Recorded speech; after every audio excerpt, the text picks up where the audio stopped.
أيا طالب العلم قم لا تنم فإن الزمان انقضى. أيا طالب العلم قم لا تنم فإن الزمان انقضى. أعوذ بالله من الشيطان الرجيم. بسم الله الرحمن الرحيم. وإذا رأيت الذين يخوضون في آياتنا فأعرض عنهم حتى يخوضوا في حديث غيره وإما ينسينك الشيطان فلا تقعد بعد الذكرى مع القوم الظالمين. اللهم صل على محمد وعلى آل محمد كما صليت على إبراهيم وعلى آل إبراهيم إنك حميد مجيد. اللهم بارك على محمد وعلى آل محمد كما باركت على إبراهيم وعلى آل إبراهيم إنك حميد مجيد. رب اشرح لي صدري ويسر لي أمري واحلل عقدة من لساني يفقهوا قولي. اللهم انفعنا بما علمتنا وعلمنا ما ينفعنا وزدنا علما. سبحانك لا علم لنا إلا ما علمتنا إنك أنت العليم الحكيم. اللہ رب العالمین نے یہ دنیا بنائی ہے اور بنائی اس لیے ہے کہ ایک دن اس کے لیے فنا بھی ہے. کل من علیہا فان، جو کچھ اس کائنات میں ہے سب فنا ہونے والے ہیں. قرآن میں اللہ رب العزت نے ایک بات فرمائی، کل نفس ذائقۃ الموت وَنَبْلُوكُمْ بِالشَّرِّ وَالْخَيْرِ فِتْنَةً وَإِلَيْنَا تُرْجَعُونَ. اس آیت کا پہلا حصہ جو ہے وہ اکثر لوگوں کو یاد رہتا ہے. کل نفس ذائقۃ الموت، ہر انسان کو، ہر نفس کو موت کا مزہ چکھنا ہے. ہر انسان کو موت آنا ہے، لیکن اس کے بعد جو ہے جب تک زندہ ہیں تو کیا ہوگا ہمارے ساتھ؟ اللہ فرما رہا ہے وَنَبْلُوكُمْ بِالشَّرِّ وَالْخَيْرِ فِتْنَةً، تمہیں ہم اچھائیوں کے ساتھ بھی آزمائیں گے، یعنی نعمتیں دے کر بھی آزمائیں گے، اور شر برائیوں کے ذریعے بھی آزمائیں گے، خیر کے ساتھ بھی اور برائی کے ساتھ بھی. یعنی جو فتنے کا جو لفظ ہے نا اس آیت میں، جس کے معنی ہوتے ہیں آزمائش، امتحان لیں گے ہم. پھر کیا ہوگا؟ ثم الینا ترجعون، پھر تم سب ہماری طرف لوٹ کر آؤ گے. آج کے درس میں آپ کو اصل میں جو پیغام دینا چاہ رہا ہوں وہ یہ ہے کہ ہم جس دور سے گزر رہے ہیں یہ قیامت سے قریب کا وقت ہے، اور جیسے جیسے دن گزریں گے ویسے ہی ہم قیامت کے قریب ہوتے جائیں گے اور دنیا کے حالات بگڑتے جائیں گے. نبی صلی اللہ علیہ وسلم نے اپنی یہ دو انگلیاں دکھا کر فرمائی تھی، بعثت انا والساعۃ کہاتین، میں اور قیامت ایسے قریب ہیں. یہ دو انگلیاں دکھا کر آپ نے کہا تھا. صحیح بخاری کی حدیث ہے یہ. اسی طرح قرآن میں اللہ نے فرمایا اقتربت الساعۃ وانشق القمر، قیامت قریب آ گئی اور چاند پھٹ گیا. یہ کب ہوا تھا؟ عبداللہ ابن مسعود رضی اللہ عنہ فرماتے ہیں کہ ہم منا میں تھے تو ہم نے دیکھا کہ چاند کے دو ٹکڑے ہوئے، فلقۃ من وراء الجبل وفلقۃ دونہ، ایک حصہ پہاڑ کے اس طرف تھا اور دوسرا اس طرف تھا. یعنی ہم نے اپنی آنکھوں سے چاند کے دو حصے دیکھے ہیں. کون بول رہے ہیں؟ عبداللہ ابن مسعود رضی اللہ عنہ. اور اللہ کیا فرما رہا ہے کہ چاند کے دو ٹکڑے ہو گئے اور قیامت قریب آ گئی. یہ آیت اور یہ حدیث بتا رہی ہیں کہ قیامت کا وقت قریب ہے. اور نبی صلی اللہ علیہ وسلم کا فرمان یہ بھی ہے کہ جیسے جیسے تم قیامت کے قریب جاؤ گے تو ہر آنے والا دن گزرے ہوئے دن سے برا ہوگا، حتی تلقوا ربکم، یہاں تک کہ تم اپنے رب سے ملاقات کر لو گے. تو ان حالات میں بہت اہمیت کے ساتھ دو چیزوں کو آپ یاد رکھیں. پہلی چیز یہ ہے اپنے آپ کو شر سے بچانے کے لیے، فتنوں سے بچانے کے لیے. فتنے کا مطلب اس فتنہ جو لفظ ہے اس کے کئی ایک معنی ہوتے ہیں. سیاق و سباق کے اعتبار سے جس لفظ کے ساتھ یا جس موقع محل سے وہ لفظ استعمال کیا جاتا ہے اس اعتبار سے اس کا معنی ہوتا ہے، لیکن عام جو استعمال ہوتا ہے وہ آزمائش کے معنی میں ہوتا ہے کہ حالات ایسے بن جائیں کہ انسان کو نیکی کرنا مشکل ہو جائے یا وہ گناہ کے راستے پر نکل پڑے. جیسے اللہ نے فرمایا انما اموالکم و اولادکم فتنہ، تمہارے مال اور تمہارے بچے تمہارے لیے آزمائش ہیں۔ وہ بچے انسان کے لیے، وہ مال انسان کے لیے کبھی نیکیوں سے رکنے کا سبب بن جاتی ہے۔ اس لیے قرآن کی ایک مشہور آیت ہے یا ایھا الذین آمنوا لا تلہکم اموالکم ولا اولادکم عن ذکر اللہ، اے ایمان والوں تمہارے مال اور تمہاری اولاد تمہیں اللہ کے ذکر سے غافل نہ کریں، اس کی کوشش کرو، یعنی اس فتنے میں مت پڑ جانا، اس آزمائش میں فیل مت ہو جانا۔ دو چیز میں آپ سے جو آج بولنا چاہتا ہوں وہ یہ کہ پہلی بات یہ ہے کہ اپنے آپ کو فتنوں سے بچانے کے لیے، ایسی چیزوں سے بچانے کے لیے جو آپ کے دین کو، آپ کے ایمان کو ختم کر دیں یا آپ کو شبہات میں ڈال دیں، کنفیوز کر دیں آپ کو، ایسی مجلسوں سے آپ کو بچنا ہے، ایسے لوگوں کے ساتھ نہیں بیٹھنا ہے، ایسی مجلس سے کس قدر بچنا ہے۔ اللہ رب العزت نے قرآن میں فرمایا وَإِذَا رَأَيْتَ الَّذِينَ يَخُوضُونَ فِي آيَاتِنَا فَأَعْرِضْ عَنْهُمْ حَتَّى يَخُوضُوا فِي حَدِيثٍ غَيْرِهِ، جب تم ایسے لوگوں کو دیکھو جو ہماری آیتوں میں عیب نکالتے ہیں، اس کی وضاحت میں اہل علم نے یہ بھی کہا، عیب نکالتے ہیں، اس کی خامیاں تلاش کرتے ہیں کہ کہاں سے قرآن میں برائی نکالی جائے، کمی نکالی جائے، یا پھر اس کا معنی بدلتے ہیں یا اپنی رائے کے اعتبار سے معنی پیش کرتے ہیں۔ میں نے یہ سمجھا، اس نے یہ سمجھا، ہم نے کیا سمجھا اس اعتبار سے معنی نکالتے ہیں، اپنی رائے سے تفسیر کرتے ہیں۔ تو ایسی مجلس جہاں لگتی ہے نہیں بیٹھنا اس میں، جب تک آپ کے پاس اتنی سمجھ نہ ہو کہ یہ سامنے والا جو بول رہا ہے وہ صحیح بول رہا ہے کہ غلط بول رہا ہے۔ اگر آپ کے اندر اتنی صلاحیت ہے کہ غلطی کرنے والے کو آپ ٹوک سکتے ہیں، اس مجلس میں آپ بول سکتے ہیں، تب تو آپ کو بیٹھنے کا حق وہاں ہے، ورنہ آپ کے خود گمراہ ہونے کے چانسز ہیں تو پھر آپ کو بیٹھنے کا حق نہیں ہے وہاں پر۔ ایسی مجلس سے اللہ نے کہا کہ نہیں بیٹھنا، حتی یخوضوا فی حدیث غیرہ، جب تک کہ وہ اس بات سے ہٹ کر کوئی دوسری بات نہ کرنے لگے۔ دوسری بات کر رہے ہیں ٹھیک ہے، اور اگر وہی بات کر رہے ہیں تو آپ کو نہیں بیٹھنا ہے۔ بائی چانس ایسا ہو جائے وَإِمَّا يُنْسِيَنَّكَ الشَّيْطَانُ، اگر شیطان تم کو بھلا دے، تم کو نہیں بیٹھنا تھا، شیطان نے تم کو بھلا دیا اور تم بیٹھے رہ گئے وہیں پر، فَلَا تَقْعُدْ بَعْدَ الذِّكْرَى مَعَ الْقَوْمِ الظَّالِمِينَ، یاد آنے کے بعد ایسے ظالم لوگوں کے ساتھ نہیں بیٹھنا۔ اللہ ایسے لوگوں کو ظالم کہہ رہا ہے جو اپنی مرضی سے قرآن کو سمجھنے کی کوشش کریں، یعنی بس ہم جو سمجھ لیے وہی صحیح ہے، یا قرآن میں خامیاں نکال رہے ہیں، قرآن کی غلطیاں نکال رہے ہیں، کفر پر ہیں وہ اور اسلام کو بدنام کرنا چاہتے ہیں اور خامیاں نکال کے لوگوں کے سامنے پیش کرنا چاہتے ہیں، یا پھر مسلمان ہیں لیکن اپنی رائے سے جو ہے قرآن کو سمجھنا چاہتے ہیں۔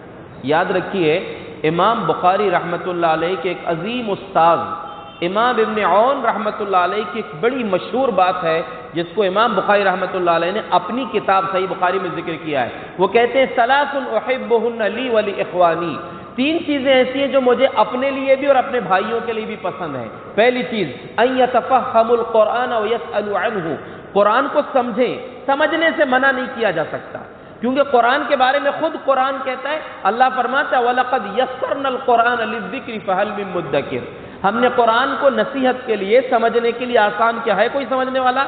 اللہ خود کہہ رہا ہے سمجھو، لیکن سمجھو کس حد تک سمجھو، کیسے سمجھو؟ تو امام بخاری رحمۃ اللہ علیہ کے استاد کہہ رہے ہیں کہ یہ چیز مجھے اپنے لیے پسند ہے اور دوسروں کے لیے بھی کہ قرآن کو سمجھیں وَيَسْأَلُوا عَنْهُ، اور اس کے بارے میں پوچھیں۔ تو کس سے پوچھیں؟ فَاسْأَلُوا أَهْلَ الذِّكْرِ إِن كُنتُمْ لَا تَعْلَمُونَ، قرآن کہتا ہے کہ جو نہیں معلوم تو علم والوں سے پوچھو۔ دوسری بات کہتے ہیں وَيَتَعَلَّمُ السُّنَّةَ وَيَسْأَلُوا عَنْهَا، سنت حدیث سیکھیں اور اس کے بارے میں اہل علم سے پوچھیں۔ وَأَن يَدَعُوا النَّاسَ إِلَّا بِخَيْرٍ، لوگوں کا ذکر کرنا ہے تو ان کی اچھائیاں بیان کرو، ان کی برائیاں بیان مت کرو۔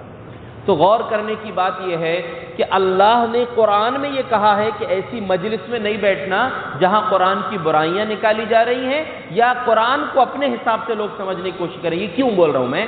اس لیے کہ پیارے نبی صلی اللہ علیہ وسلم نے پیشین گوئی فرمائی تھی قیامت کے قریب، یا آنے والے دور میں ایسے لوگ آئیں گے جو قرآن کو بہت زیادہ پڑھیں گے بہت، لیکن لا یجاوز القرآن، قرآن ان کے حلق سے نیچے نہیں اترے گا، بس زبان میں رہے گا وہ. قرآن پڑھیں گے تو لیکن سمجھیں گے نہیں قرآن کو، یا پھر اپنے حساب سے جو ہے قرآن کو جیسا لگے گا ویسا پڑھ لیں گے، عمل نہیں کریں گے حقیقت میں قرآن کے تعلق قرآن کے مطابق. تو یہ بہت خطرناک چیز ہے یہ، اور ایسے لوگوں کا اللہ نے ظالم قرار دیا ہے. اس لیے ایسی مجلس سے بچنا، ایسی مجلس میں بیٹھنے سے. اور اسلاف کے پاس یہ طریقہ تھا کہ وہ بدعتی لوگوں کی اور اس طرح جو صحیح راہ سے منہج سے ہٹے ہوئے لوگ ہوتے تھے ان کی مجلسوں میں بیٹھنے کی اجازت بھی نہیں دیتے تھے، خود بھی نہیں بیٹھتے تھے، اجازت بھی نہیں دیتے تھے بیٹھنے کی. اور ایک اصول ہے محدثین کا، شریعت کے راستے میں، قرآن و حدیث کے علم کے راستے میں جو انسان غلط راہ اختیار کر رہا ہے، غلط راوی ہے، تو اس کی برائی کو واضح طور پر بیان کرتے ہیں، واضح طور پر بیان کرتے ہیں کہ اس کے اندر یہ کمی ہے، یہ کمزوری ہے، یہ برائی ہے، اس سے حدیث نہیں لینا، یا اس کا معاملہ اس طرح کا ہے، اس سے علم نہیں لینا، اس کی وضاحت کیا کرتے تھے. اور یہ کیونکہ بہت خطرناک نقصان ہوتا ہے، انسان بیٹھ جاتا ہے، جیسی صحبت میں رہتا ہے صحبت کا اثر جلدی ہوتا ہے، اور خاص طور سے بری صحبت کا اثر جلدی ہوتا ہے. اچھی صحبت کا انسان کو جلدی اثر نہیں ہوتا، لیکن بری صحبت کا اثر جلدی ہوتا ہے. اور برے لوگوں کی، بدعتی لوگوں کی، یعنی جو غلط چیز لوگوں میں پھیلا رہے ہیں، ان کی تعریف بھی نہیں کرنا. ابھی ہم جب گئے تھے الحمدللہ عمرہ کرنے، مسجد نبوی میں وہ ایک جو عالم ہیں، آپ نے ویڈیوز دیکھے ہوں گے ان کے، جو مشہور ہیں لال رومال سے، مظفر مدنی صاحب، ان سے وہاں ہماری ملاقات ہوئی، کافی دیر ان کے ساتھ بیٹھے تھے. انہوں نے ایک بات کہا کہ ایک شخص پاکستان سے میرے پاس آیا تھا، مطلب یہاں آیا تھا، تو وہ مجھ سے ملنے آیا. خاص طور سے مجھ سے جب ملاقات ہوئی تو کہا کہ میں انجینئر محمد علی مرزا صاحب کا فالوور ہوں، ان کے پروگرام اٹینڈ کرتا ہوں، اور انہوں نے آپ کو سلام کہا ہے. کس نے؟ محمد علی مرزا نے، انجینئر محمد علی مرزا نے آپ کو سلام کہا ہے، اور انہوں نے یہ کہا ہے آپ کو پیغام پہنچانے کے لیے کہ وہ آپ کو لائک کرتے ہیں. کس کو؟ مظفر مدنی صاحب کو.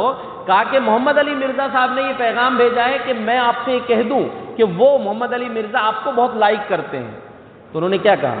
میں نے اس سے کہا کہ ان کو کہہ دینا کہ میں تم کو لائک نہیں کرتا. مظفر مدنی صاحب نے کہا کہ میں نے اس سے کہا جو بتایا تھا کر یہ پیغام، اس سے میں نے کہا کہ تم محمد علی مرزا کو یہ کہہ دینا کہ میں اس کو لائک نہیں کرتا. تو کہا کیوں نہیں کرتے؟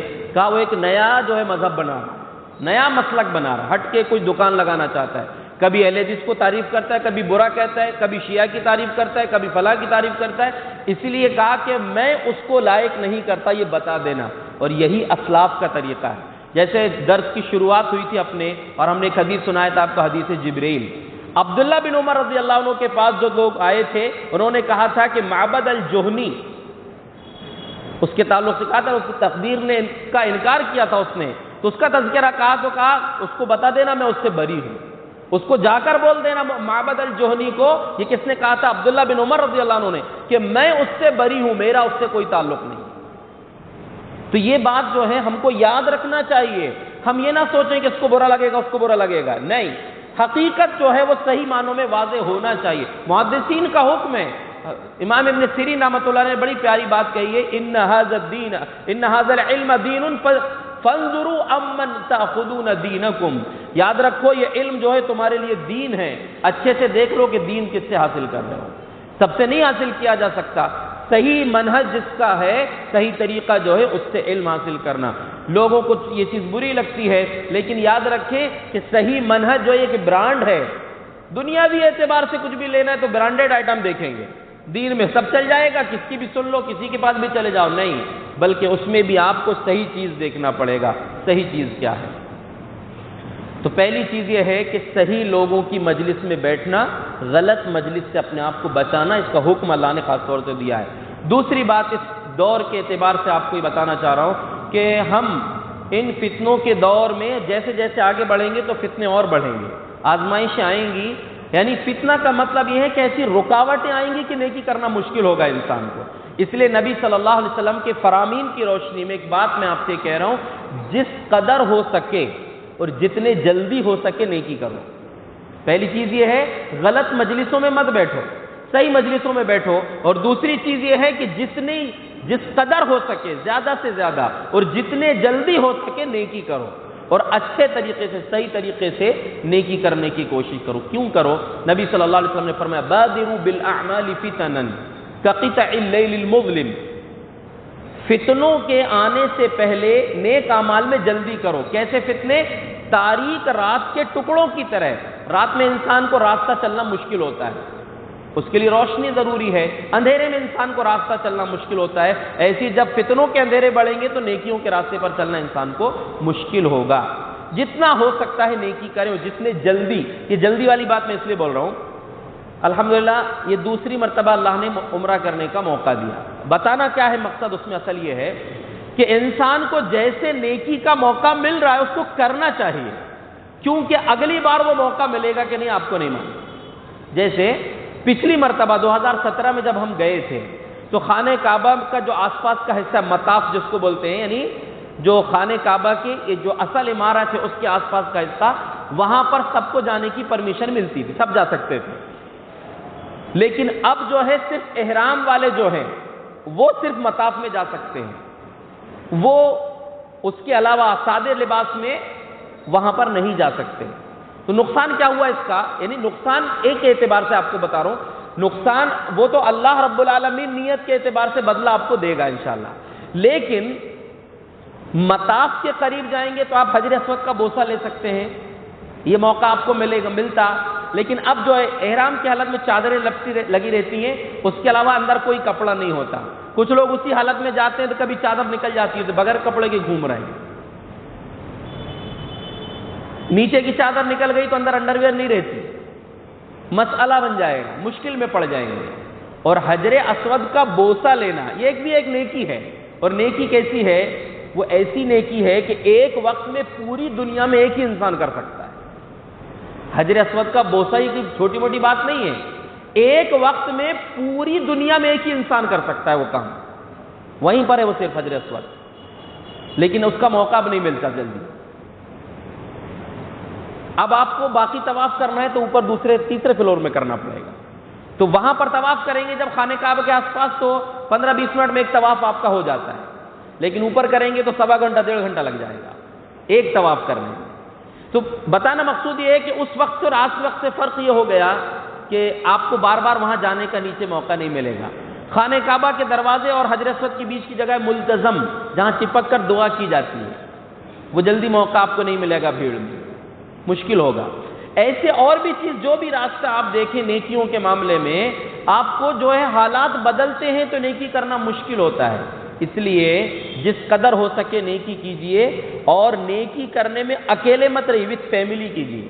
صحیح بخاری کی ایک روایت ہے، ام سلمہ رضی اللہ عنہ فرماتی ہیں فزع النبی صلی اللہ علیہ وسلم لیلا، ایک دن نبی صلی اللہ علیہ وسلم رات میں گھبرائے ہوئے بیدار ہوئے، نیند سے گھبرا کر اٹھے اور کہا سبحان اللہ ماذا انزل من الفتن، کہا اللہ پاک ہے آج بہت سے فتنے نازل ہوئے ہیں۔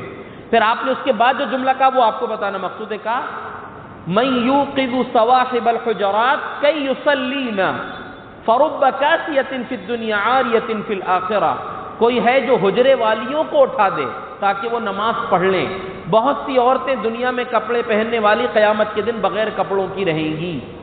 کیا مطلب؟ آپ نے اپنی بیویوں کی فکر کیا کہ اس فتنے کے وقت میں فتنے نازل ہوئے ہیں تو میری بیویاں جو ہیں نیکیاں کر لیں، ان کو کوئی اٹھا دے جا کر کہ سب لوگ نماز پڑھ لیں، نماز کے ذریعے کچھ نیکیاں جمع کر لیں۔ دنیا میں بہت سی عورتیں ایسی ہیں جو کپڑے پہنیں گی لیکن قیامت کے دن ان کے جسم میں کپڑے نہیں ہوں گے، یعنی جہنم کی مستحق ہو جائیں گی، وہ ان کے کپڑے دنیا میں اچھے نہیں تھے۔ تو بتانا مقصود یہ ہے کہ فتنوں کے دور میں اپنے آپ کے لیے بھی نیکیوں کا ذخیرہ جمع کرنے کی کوشش کریں، اور اہل و عیال کو بھی وہ راستہ دکھائیں جن میں نیکیوں کا انتظام ہو جائے، نیکیوں کا ذخیرہ جمع ہو جائے۔ تو اس دور میں اور جیسے جیسے ہم آگے بڑھ رہے ہیں، مسائل فتنے بڑھتے جائیں گے اور پریشانیاں بڑھتی جائیں گی، مشکلیں بڑھتی جائیں گی، نیکیاں کرنا انسان کے لیے آسان نہیں رہے گا۔ اس لیے کہ روایت کے الفاظ ہیں فتنوں کے دور میں عبادت کرنا انگارہ ہاتھ میں لینے کی طرح ہے۔ انگارہ ہاتھ میں لے کے آدمی سکون سے بیٹھے گا، مشکل ہے اس کے لیے بہت۔ ایسے ہی فتنوں کے دور میں عبادت کرنا بڑا مشکل ہو جائے گا، لیکن جو کرے گا اس کے لیے ایک بڑی بہت زبردست فضیلت ہے۔ صحیح مسلم کی ایک روایت ہے، نبی صلی اللہ علیہ وسلم نے فرمایا کہ آزمائش کے دور میں، فتنوں کے دور میں، قیامت کے قریب جو عبادت کرے گا، صحیح معنوں میں عبادت کرے گا، کا ہجرت الیہ، اس کو میری طرف ہجرت کر کے آنے کے جیسے ثواب ملے گا۔ یہ صحیح مسلم کی حدیث ہے۔ تو ہمیں کوشش کرنا ہے غلط مجلسوں سے، غلط لوگوں سے اپنے آپ کو بچا کر رکھیں، اپنے دوست و احباب کو بچائیں، اہل و عیال کو بچائیں، اور جس قدر ہو سکے، جتنی جلدی ہو سکے، نیکیوں میں آگے بڑھنے کی کوشش کریں۔ اللہ سے دعا ہے اللہ صحیح علم حاصل کرنے کی ہمیں توفیق عطا فرمائے، اور صحیح معنوں میں اس علم کی روشنی میں عمل کی توفیق بخشے۔ آمین۔ وآخر دعوانا الحمدللہ رب العالمین۔